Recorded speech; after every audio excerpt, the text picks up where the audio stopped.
महाराष्ट्र राज्य बाल आयोगाच्या माजी अध्यक्षा ॲडव्होकेट मीनाक्षी जयस्वाल यांचा दिनांक 18 डिसेंबर 2014 ला संध्याकाळी 2014 ला रात्री 5-5:30च्या दरम्यान त्यांचा निघरून खून करण्यात आला होता। आणि ह्या खटल्यामध्ये सरकारतर्फे आम्ही एकूण 20 साक्षीदार तपासले।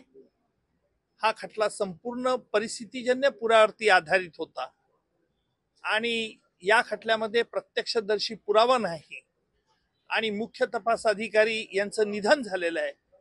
अशा परिस्थितीत या पुराव्याची साखळी आम्ही न्यायालयात सिद्ध केली।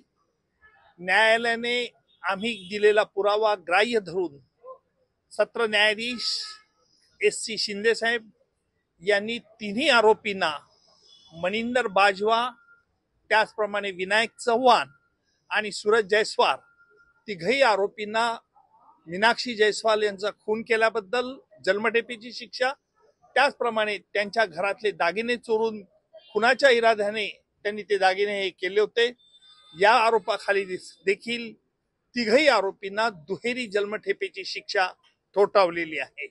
त्याचप्रमाणे 397 त्यांच्या घरात बळजबरीने शिरणे याबद्दल मनिंदर बाजवा आणि सूरज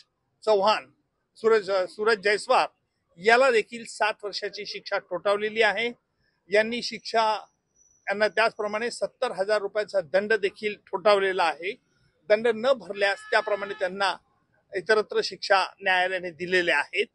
आणि या खटल्यामध्ये तत्कालीन पोलीस निरीक्षक यांचे निधन झाल्यामुळे सहाय्यक पोलीस निरीक्षक, त्याचप्रमाणे येथील प्रभारी पोलीस निरीक्षक सुर्वे, त्याचप्रमाणे विशेषतः रिटायर्ड पोलीस ऑफिसर डेरे, त्याचप्रमाणे म्हात्रे यांनी बहुमूल्य सहकार्य केलं।